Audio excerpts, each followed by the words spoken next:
Welcome into the Box Score, sponsored by Carthage Safeway. Our Christmas edition, a little bit different than other shows. In fact, we've got 4 people lined up to interview. We're going to do Sophie Linder, then we're going to do Stephen Jennings, then Gary Rankin, and then Mark Medley. Should be a fun show with a lot of information about what we consider to be kind of legends in our coverage area of the 5 teams that we covered. And we're going to start with Sophie Linder, the 4-time Class A state champion individual. Sophie, I know that never gets tired, or you never get tired of hearing that, right? No, it's such an honor, to be from, especially a small community, and just to hear them say that, and just to know it's real. It's such a great feeling for me, but also to know that I did it for my community in Gordonsville as well. So yes, it's a very good thing to hear. You don't want to brag too much sometimes, but yes, it's a very good thing to hear. Sophie, it's quite an honor to talk to you, because it's not every day that these 5 schools send somebody to the Southeastern Conference, regardless of what the sport is. And I'm very interested in finding out how things have gone for you, coming from a small community like Gordonsville and now playing in the Southeastern Conference. How many different states did you compete in as a Lady Rebel golfer? Oh, wow. Let's say over the past, freshman and now my first sophomore semester, we're going to say, I know I've been to, I've been to Puerto Rico, I've been to Michigan, South Carolina, a bunch of different places. I can't even remember, honestly. I can't even tell you how many. Chicago. So honestly, we're going to say about 5 or 6, if I just off the top of my head. But, I'm so lucky to get to be on this team, or on the Ole Miss golf team, and to travel. It's a place I get to travel to. It's such a crazy thing to me. I'm so fortunate and lucky. And even before college, I got to travel across the country with my parents and myself, so that was always really fun.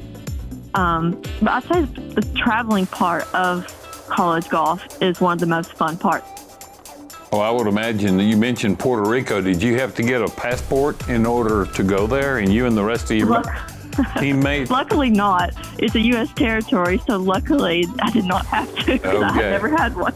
Okay. Sophie, when you look, illustrious career, illustrious amateur career, I would think that playing at Pebble Beach in the United States Women's Open was probably a highlight of your amateur career. Is there anything more than that being the crowning jewel?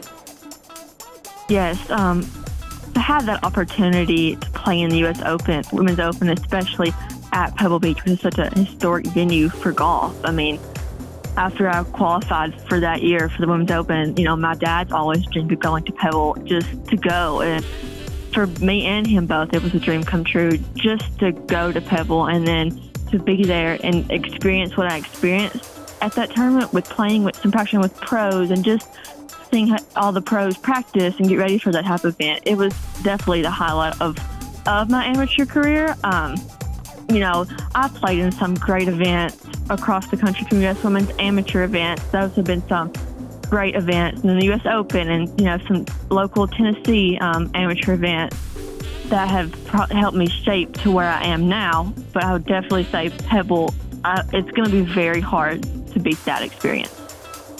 Sophie, I know your dad served as your caddy in a lot of those situations. Playing at Ole Miss, how does that work? Are they managers from the girls' golf team that become the caddies, or just how does that work? Yeah, so a lot of said amateur events, you're allowed to have caddies now, but in college, we don't get to have the caddies, but our 2 coaches, head and assistant coach, basically act as caddies. They walk with certain players during the rounds. They'll go and tell you how this hole lays out. They're really good with course management and how to help you get from tee to green.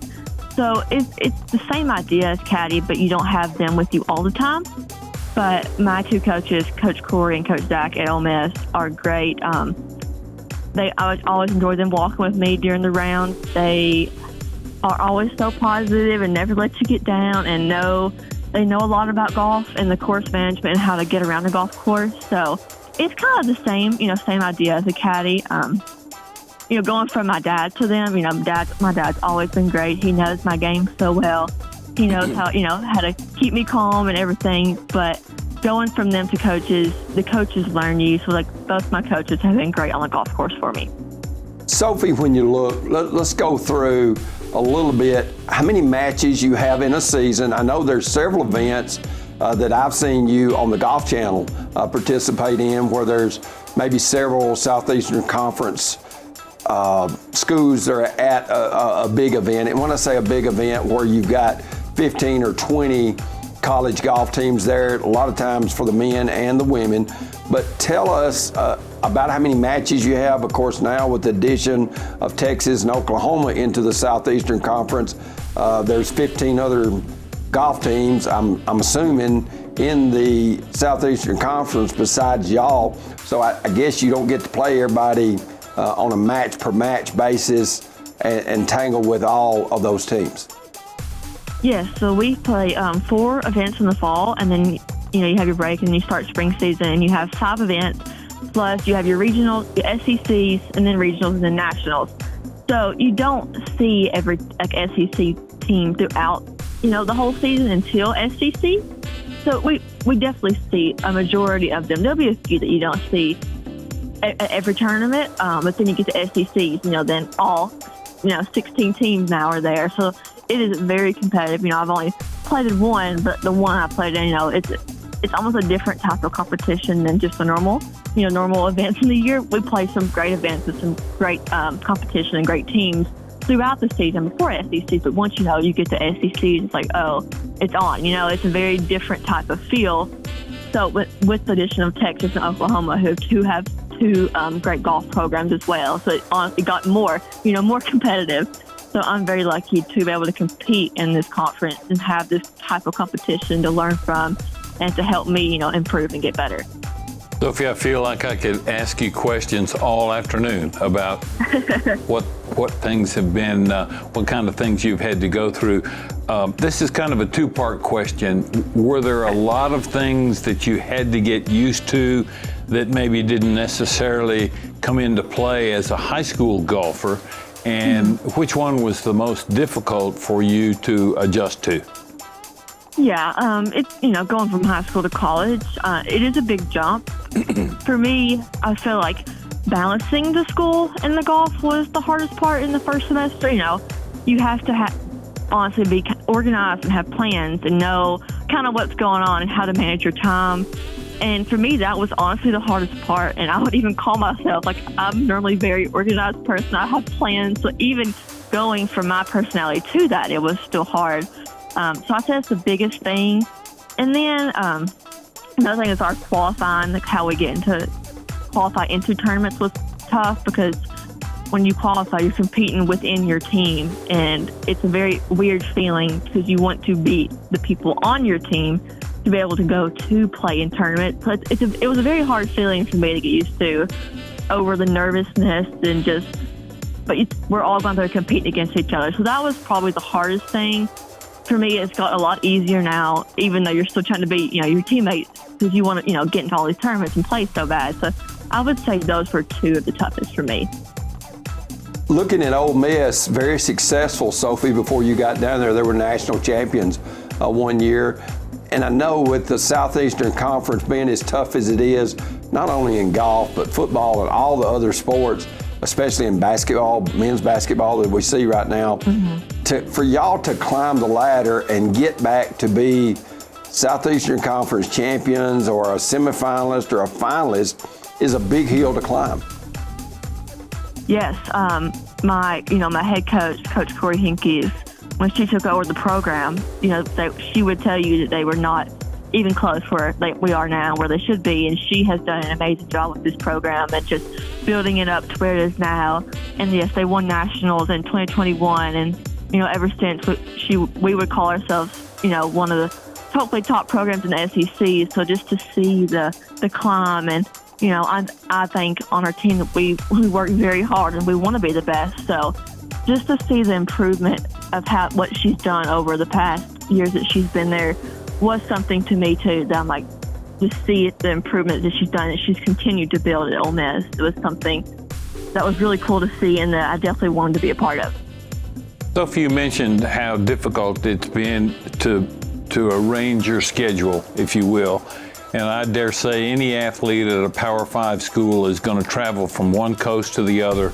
How do you balance missing so many days in the classroom while you're busy playing golf and everything else that goes with that equation?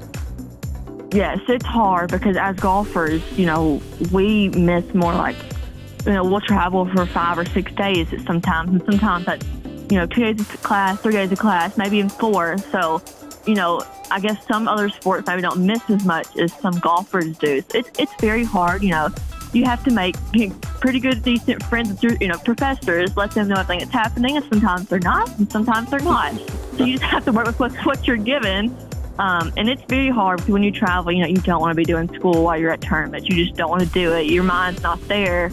But you have to get your mindset there. That's what a student athlete is. It's not just an athlete, and we have to keep up with our school and how we're doing it. But it's very hard when you're traveling because in your mind when you're at tournaments, I just honestly don't really want to think about doing school. But that's just, that's the life of a student athlete. It was really tough my first semester to get that through my head. Like, I have to do this after a long 36-hole round or a long practice round. You've on the golf course for all day, and you go back and do school and go back to bed so you can wake up the next morning to be ready. So it's a very hard feeling to do, and that's why time management is so important in golf. I'm sorry, what's your major? Or do you? You're good. So I'm in sport and recreational administration with a minor in business. Sounds like it goes hand in hand with the golf club to me. Sure. I love sports. I didn't, play golf. I just love any type of sport. So that's something that I enjoy. Well, Sophie Linder, we appreciate you being on. I know family is important to you. Of course, I've been with your mom and dad, seemed like all my life. In fact, I used to referee or umpire your mom's softball games millions of years ago, but which was quite a treat, and then competed against your dad on the basketball floor. Yeah. And we won't mention anything about having a twin brother, although you and I have that in common. So, Sophie, best of luck to you at Ole Miss, and we look forward to hopefully one day seeing you on the LPGA Tour. Yes, well, thank you guys for having me. I appreciate talking to you guys always. Hey, Merry Christmas, young lady. Yes, Merry Christmas to you guys. And we've been visiting with Sophie Linder, former Gordonsville player, a 4-time state champion, and now at Ole Miss playing golf in the SEC. And we'll have an interview with Stephen Jennings when we return to the Box Score, brought to you by Carthage Safeway. Your trusted friend for all your grocery needs in Smith County is Carthage Safeway, your home-owned and home-operated supermarket. From the delicious USDA steaks in their meat department to the freshest produce around, Carthage Safeway is proud to serve you and your family. Todd and Angela Skurlock and everyone at Carthage Safeway are always there with a friendly smile and a helping hand. Great service, prices, and selection. That's Carthage Safeway, 80 Dixon Springs Highway, Carthage. Why do our customers choose Homeland Community Bank? Because we're committed to providing top-quality financial services while focusing on those personal banking relationships that treat you like the friends and neighbors that you are. From checking and savings to loans of all types, including those focused on business, Homeland Community Bank is truly ready to meet your needs. Contact us today to make the switch to better banking. Homeland Community Bank. Banking by the people, for the people. Member FDIC, Equal Housing Lender. Friendly, traditional banking at its best. It's what our customers have learned to expect at Citizens Bank, and we're always happy to deliver, with plenty of options for personal and commercial checking accounts, as well as a variety of loan types. We can help you achieve your financial goals, all with a friendly hometown smile. Citizens Bank at 407 Main Street and 61 Dixon Springs Highway in Carthage, 70 Cookeville Highway in South Carthage, and 530 Gordonsville Highway in Gordonsville. Equal Housing Lender, member FDIC. Do you ever worry about the safety of your home when you leave? Or at night while you're sleeping? Then give your home a professional security makeover with help from DTC Security. For just $49.99, get a system with a touch keypad, 3 window or door sensors, motion detector, key fob, and standard installation. There's never been a better time to get started. Contact us and start your home's DTC security makeover today. Hello, I'm Bruce Daniel. I've lived in Cannon County all my life. For the last 59 years, I've only made it across the highway.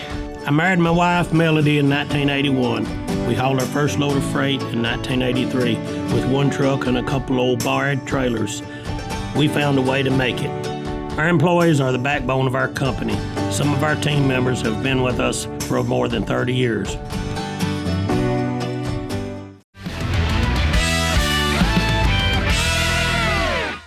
And welcome back to the Box Score, brought to you by Carthage Safeway.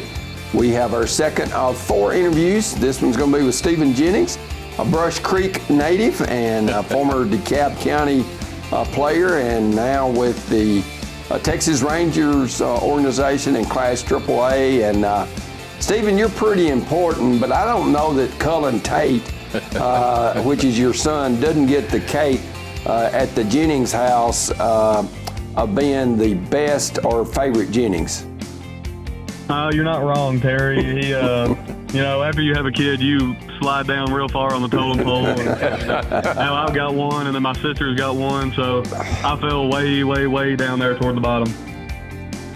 Go right ahead, Terry. Stephen, I know the trip that you have started at single A ball and now at the AAA level, only one step away from the majors.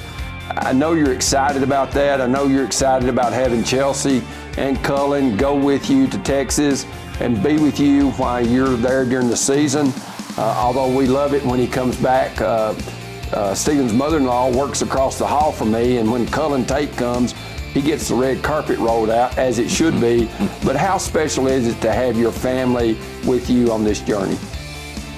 It makes it a lot more fun, Before I got married, and before I had, Cullen, and before they traveled with me at all, it was really hard to separate, the good and the bad from the field, from outside of the field. I would go home and,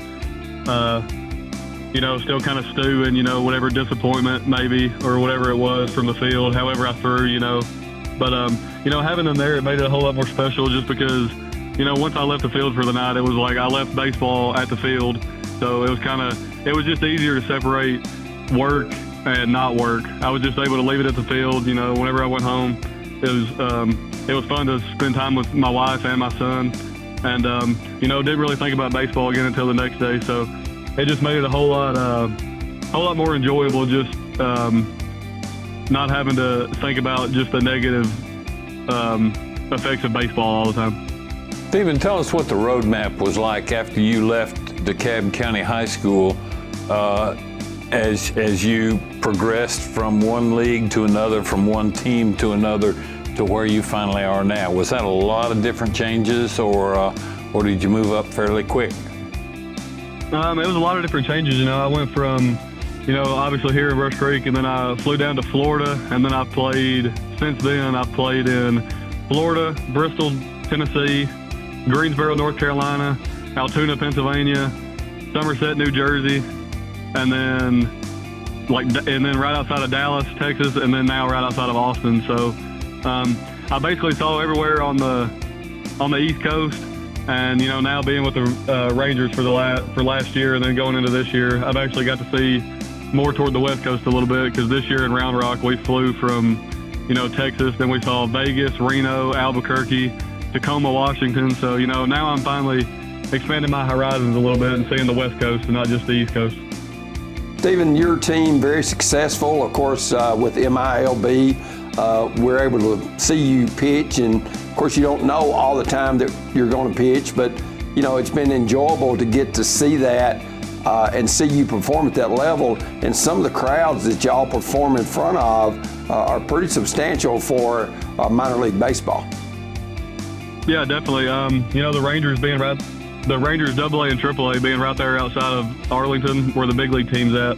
There's just a lot of Rangers fans just right there. So the big league team, if they're on the road somewhere playing in, let's say Chicago, all the diehard Ranger fans from around there, they know that the AA and AAA is sitting right there. So, whenever the Rangers big league team was on the road, or we had one of the big league guys coming down to rehab, whatever it was with us, they packed out Frisco and Round Rock pretty good. I think there was a few times whenever I was in Frisco where we had over 10,000, and then a couple of times in Round Rock we got over 10,000 too. So it was fun, especially just having, being right there so close to the big league team.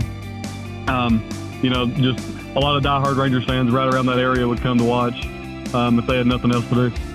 I would say one of the toughest things for you is to not get your hopes too high on a regular basis, but your conversations with coaches, does that lead in any direction more than the other? Do they keep encouraging you to the point that you may come up to the major league level before too long? Yeah, most of the time, honestly, the coaches, they've been in professional baseball long enough that they kind of understand the business part of it, just like the players do once you get to that level. So they obviously are encouraging as much as they can be, but they also, it's the same thing with everything. You're always trying to get better, so they're trying to help you, fine-tune some things that you're not as good at, or even just, fine-tuning things that you already are good at. But the biggest thing, like I said, they just know how the business works, just like the players do. So last year, they said it all the time in our pitchers meetings, the only thing that you guys can do is control what you can control, which is that's how you throw once you get out there. And, whether the front office of the Texas Rangers sees it or not, you can't really control that, but there's 29 other teams that, they can see what you're doing too. So, when you get to free agency, you can sign with another team if they like what they saw. Another team might trade for you. You never know what can happen. So the coaches are always, encouraging you, trying to make sure that you're getting better, and just letting you know that there's always eyes on you. So you always have to be doing the best that you can. Well, I've seen Stephen Jennings at the T-ball level playing ping pong at his house and getting mad, and his daddy putting him in timeout. I go way back with his family, and it's hard for me to think of one of your biggest fans, which was Linda Baker. We call her Mimi. I know it was tough, Stephen, losing her, because she thought Stephen Jennings hung the moon. Corey would amen that, which is her sister, and a lot of the others. I know it's been quite a bit of transition for you to come back home. You live right beside her, and her not be there anymore.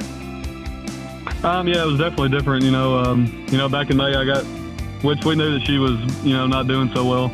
But, I remember getting the phone call that she had taken a turn for the worse, and it was kind of just a matter of time. But, on the flip side of that, I had somebody that was, right here that lived, right beside me for the first 25 years of my life. And, it was always funny because my parents, whenever I was growing up, I was always a homebody.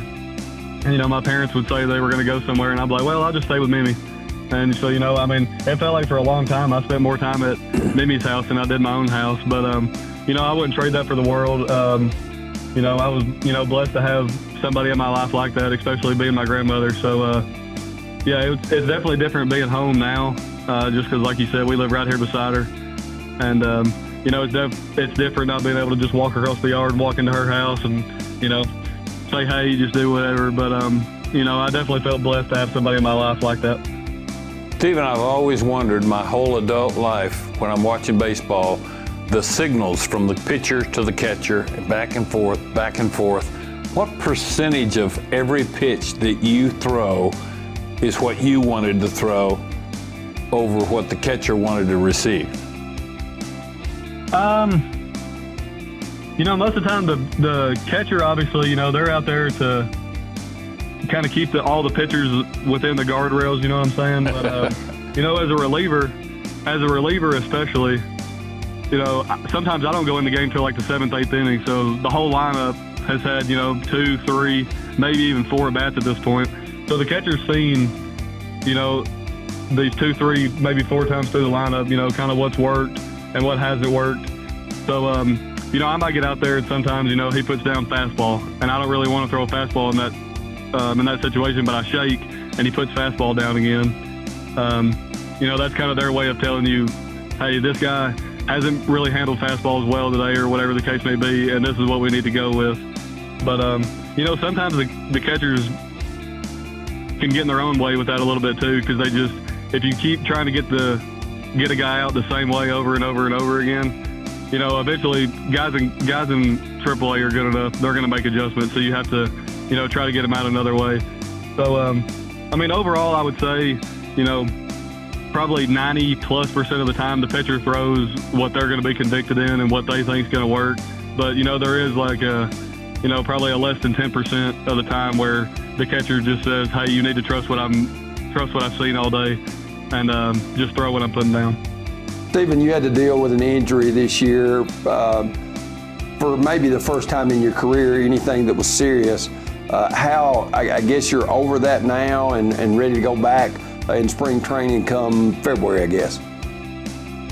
Yep. I just had a little bit of elbow problem last year. It was nothing really too serious. It just kind of fell at the right time where, I wouldn't be able to, finish the year, throwing. But, after a little bit of time off, everything started feeling good again. And then started throwing again. Everything was good. So, right now, it's the off season, so I'm still doing all my lifting and throwing and everything. And, luckily right now my body feels good, so I feel good going into spring training next February. Stephen, it's been quite an honor to talk to you today, and we've already talked with the young lady at Gordonsville, Sophie, who's such a great golfer. But this just shows that you don't have to go to a 6A school in order to play professional sports, and you and she in particular are two great examples of that, and we're all going to be rooting for you and hope things go well in the next several years for you. Well, thank you. I appreciate it. Stephen, I know it's a dream of yours to play on that big box. I remember you saying that as a kid, which was the console TV that we looked at, and I know that's a dream. Best of luck toward that dream, and Merry Christmas to you and Cullen and Chelsea. Well, thank you very much, and Merry Christmas to you guys too. Thank you. And we've been visiting with Stephen Jennings with the Round Rock organization, Class AAA for the Texas Rangers, and we'll have more of the box score when we return, as we'll be interviewing Gary Rankin, the all-time leading wins guy in football in the state of Tennessee history. When we return, you're watching DTC 3.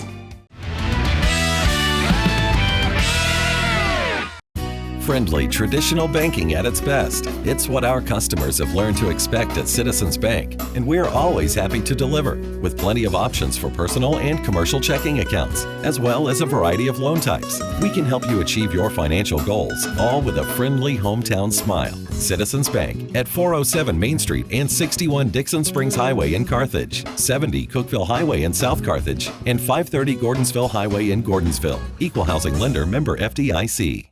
Why do our customers choose Homeland Community Bank? Because we're committed to providing top-quality financial services while focusing on those personal banking relationships that treat you like the friends and neighbors that you are. From checking and savings to loans of all types, including those focused on business, Homeland Community Bank is truly ready to meet your needs. Contact us today to make the switch to better banking. Homeland Community Bank. Banking by the people, for the people. Member FDIC, Equal Housing Lender. At DTC, we're constantly looking at ways to improve your quality of life, to help you make the most of all your connections, so that you'll have time for the things that matter most, whether at work or play. Score the best connection with internet that slays. Receive a free month of service when you add or upgrade your internet package with DTC. It's a great time to get started. Call or visit DTC online today and make the most of your connections. Hello, I'm Bruce Daniel. I've lived in Cannon County all my life. For the last 59 years, I've only made it across the highway. I married my wife, Melody, in 1981. We hauled our first load of freight in 1983. with one truck and a couple old borrowed trailers. We found a way to make it. Our employees are the backbone of our company. Some of our team members have been with us for more than 30 years. Your trusted friend for all your grocery needs in Smith County is Carthage Safeway, your home-owned and home-operated supermarket. From the delicious USDA steaks in their meat department to the freshest produce around, Carthage Safeway is proud to serve you and your family. Todd and Angela Skurlock and everyone at Carthage Safeway are always there with a friendly smile and a helping hand. Great service, prices, and selection. That's Carthage Safeway, 80 Dixon Springs Highway, Carthage.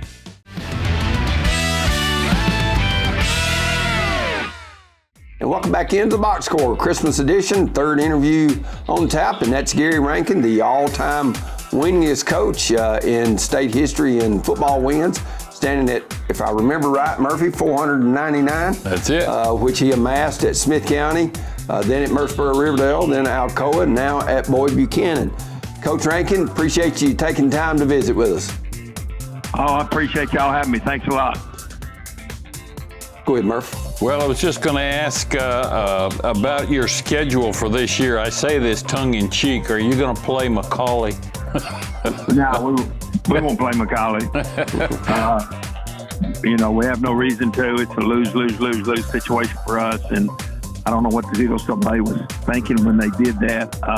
I think most of the schools in our division has already dropped those upper-class guys. I mean, it's I don't know what they were thinking. I just don't know. But we're not on that. We're not on that level, nor is anybody else in our league on that level. So we're getting out of that as we speak. And I think, as far as I can understand, a lot of the other teams in AA have gotten out of their games. This wasn't a fair trade-off. I don't know what they're doing. I don't know why they didn't stay within their league.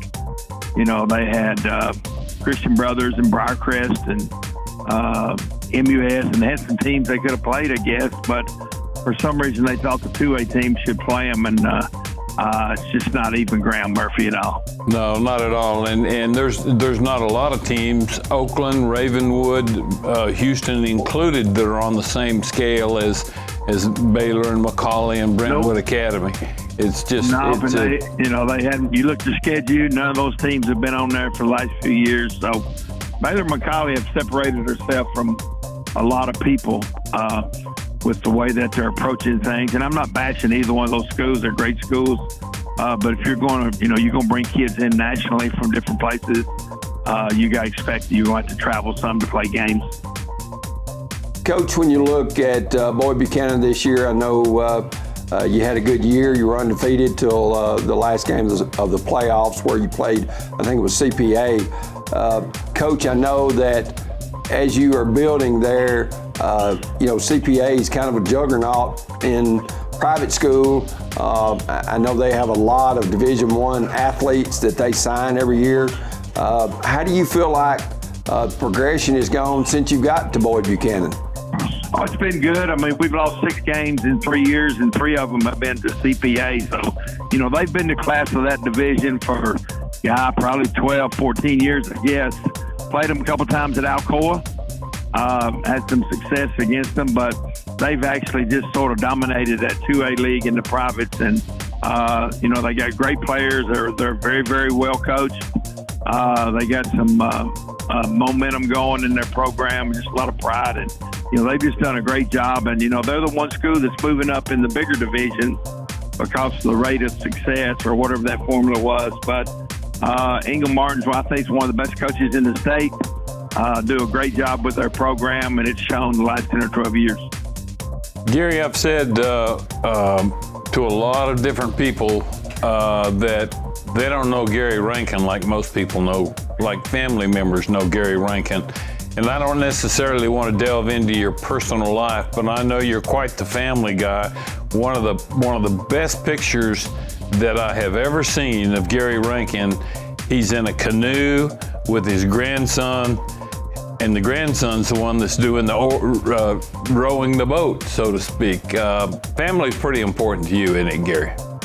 Yeah, it is. And, if you cut it down, Murphy, I'm a pretty private person. I don't try to stay in my lane and just sort of not reclusive, but just sort of a private guy with their family life and stuff. It's always been important, and I know it is to a lot of people, but it has driven me to take different jobs for different reasons, and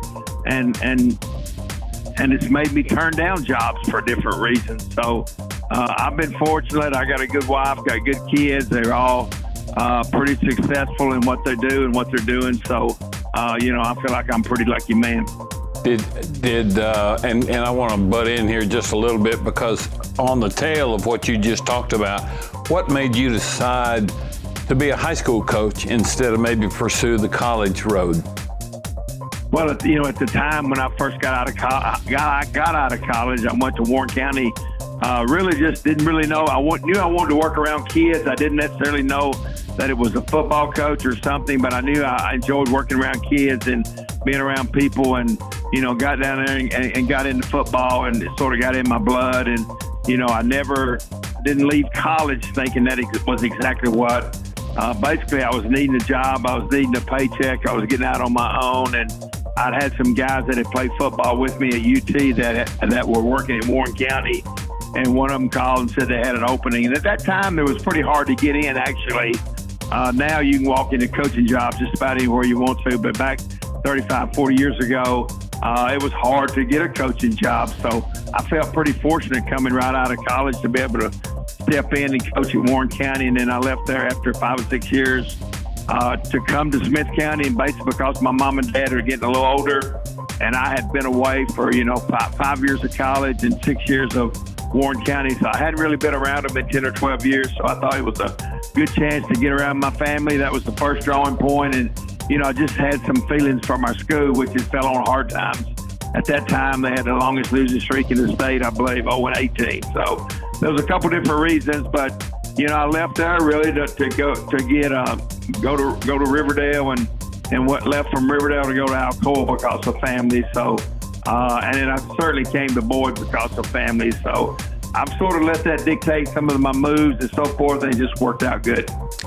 Well, Coach, I know your brother, Spud Rankin, takes credit for a lot of these 499 wins that you had, because him and Warner Denton was the film crew back in your Smith County days, which along with Miss Lisa Hembry, who copied the tapes off for you for the, not like it is today and just send huddle and you've got it.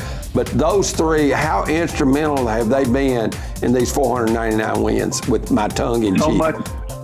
So much different back then than it was now. I mean, that was part of the struggle of the weekends, were to get those films, and we would take them to Nashville. I guess somebody worked for WSM, I believe. We'd take them to Nashville and have to wait on them and get them processed. So those kind of things are so much different today with technology, and you swap your films overnight now and huddle, and it's so much easier. But there was a lot more weekend work back at that time, just as far as getting film, and then you had to go swap film and drive and meet people. So a lot easier along those lines with technology the way it is today. Gary, I know you've justifiably received an awful lot of awards and things like that over the years, but I would think being inducted into the National Football Hall of Fame had to be right up there at the top, if not the very top. Would that be a safe assumption? There's no doubt, Murphy. And I was really struck when I got there, and I just didn't realize really what it was and how big it was. But it was the biggest thing that I've ever been involved with. The amount of people at the banquet, the quality of people at the banquet, the people that are in the National Hall of Fame is just, if you look at it, I think there's 500 and so members, but I mean, it's a who's who as far as people all over the United States. I was really, really fortunate to be able to get into that fraternity, and it was one of the most impressive things that I've ever been around as a coach, and probably the biggest thing I've ever been around. It was just way more than I was expected, and it was pretty big. Coach, I want to go back to your Smith County days. Of course, I got to start. I was there when you first came to Smith County in school, and then you asked me to do the stats, and I got to do that for that 85 state semifinal team. I know after breaking the 26-game losing streak, which led the state at that time to beat Gordonsville at Gordonsville 21-14. They carried you off the field. And then your team going to the state semifinals, which is the furthest that we'd ever gone in the playoffs.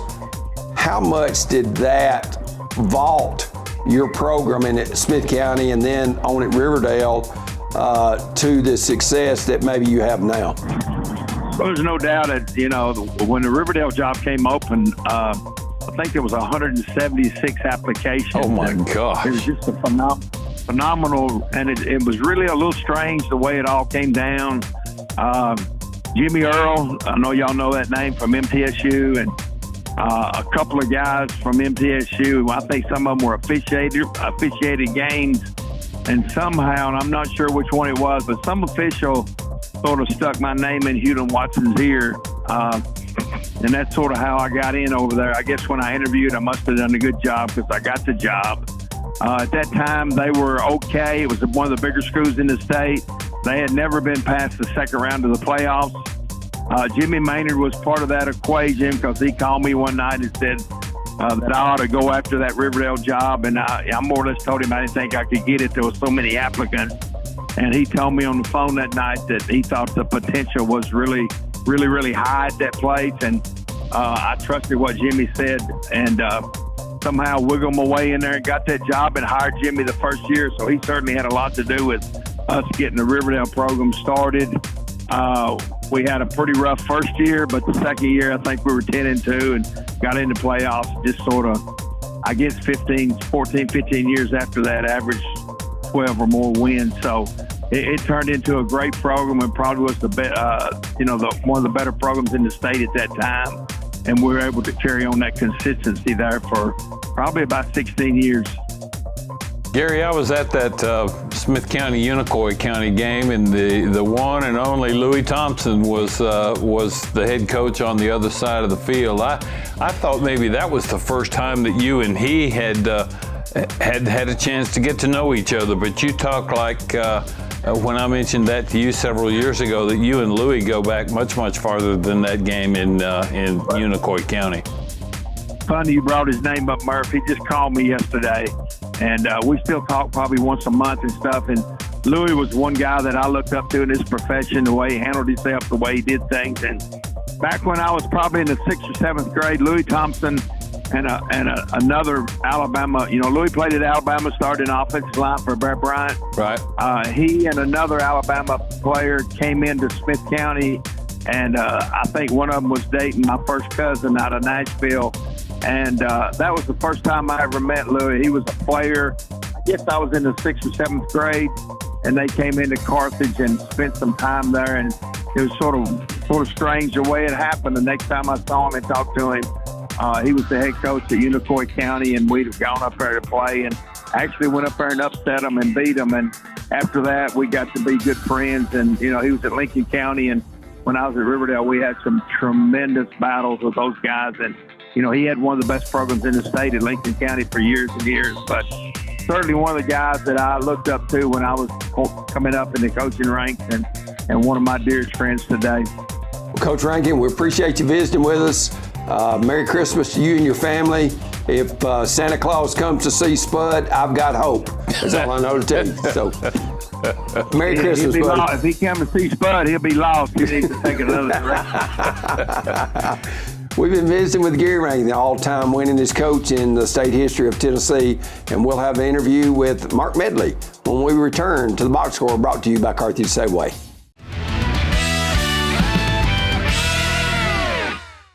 Your trusted friend for all your grocery needs in Smith County is Carthage Safeway, your home-owned and home-operated supermarket. From the delicious USDA steaks in their meat department to the freshest produce around, Carthage Safeway is proud to serve you and your family. Todd and Angela Skurlock and everyone at Carthage Safeway are always there with a friendly smile and a helping hand. Great service, prices, and selection. That's Carthage Safeway, 80 Dixon Springs Highway, Carthage.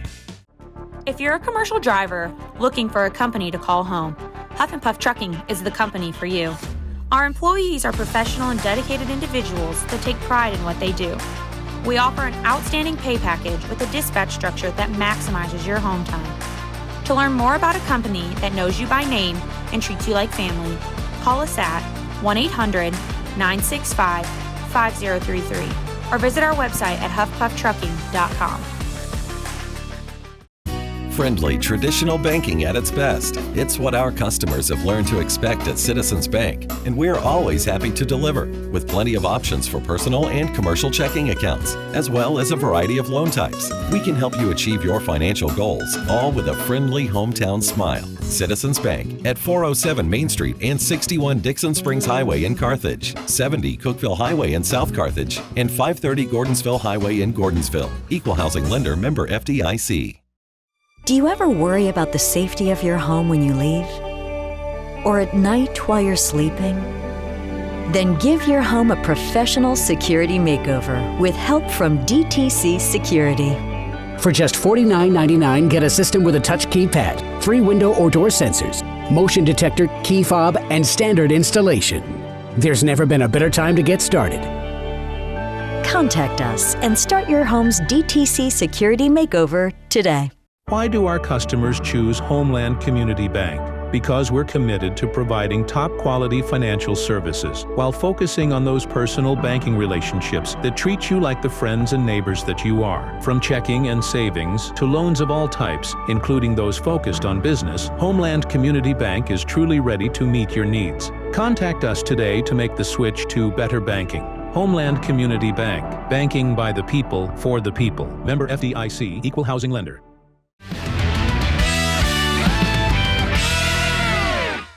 And welcome back to the Box Score, presented to you by Carthage Safeway. And this is kind of a legend show, Murph. And I think when you talk about Gordonsville football and the success that they've had through the years, Mark Medley is a name synonymous with that. Absolutely. Mark, you were in on that very first state championship that Gordonsville had back in the 80s, right? That's correct, yes.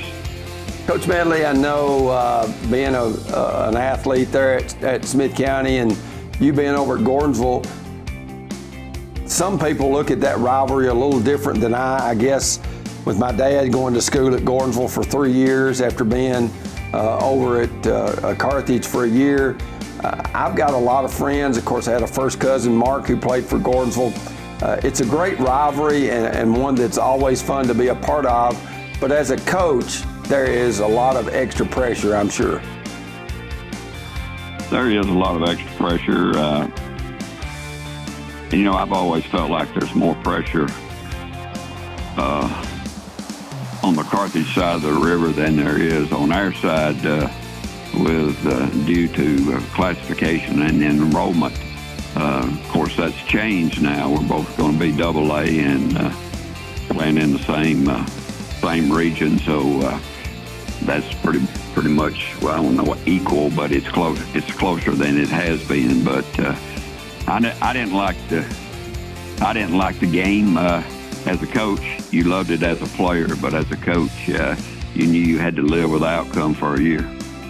Absolutely. I'm glad you mentioned the new region because I live in Cannon County now, and Cannon County, Gordonsville, Smith County, Trousdale County, and Jackson County. That's a pretty good region, I think. Those, all of those schools have an awful lot in common, being Upper Cumberland schools, and I think it's going to be a very competitive region the next couple of years, don't you? Well, if you look at it at the present time, I think that's true. For the last year or two, Trousdale County's down, especially down by their standards, but down by anybody's standards. And, how long it's going to take to get that back remains to be seen. The Owls, they've had some good football teams the last few years. We're lost a big senior class last year, and we're down this year, but that's not going to remain that way. So the Tigers, they have been pretty consistent these last few years, but they're going to need to be to compete in 2A football.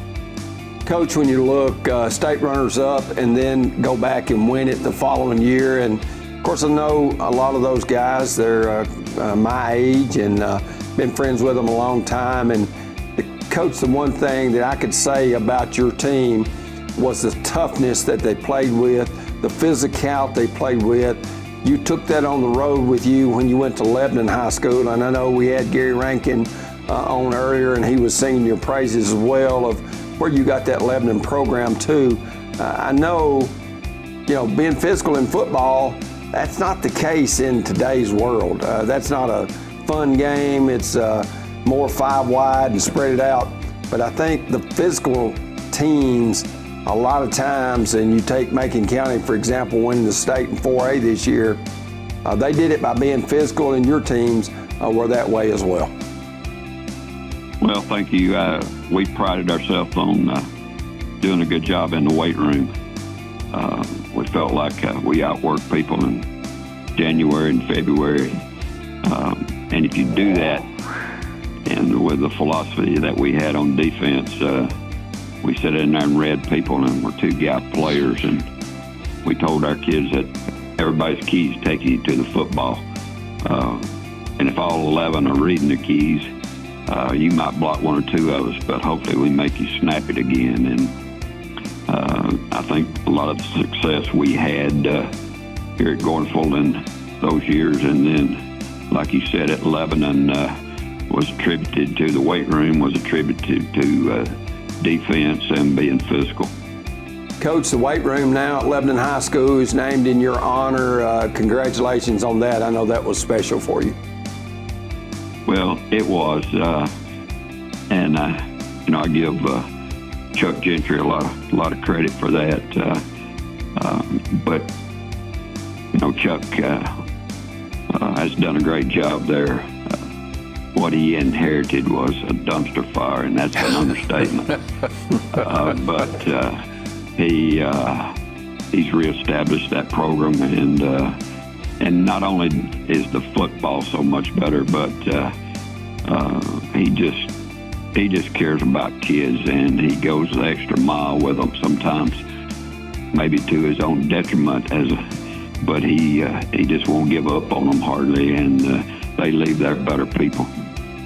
Mark, if my numbers are correct, you played for Coach Turney Ford at Gordonsville.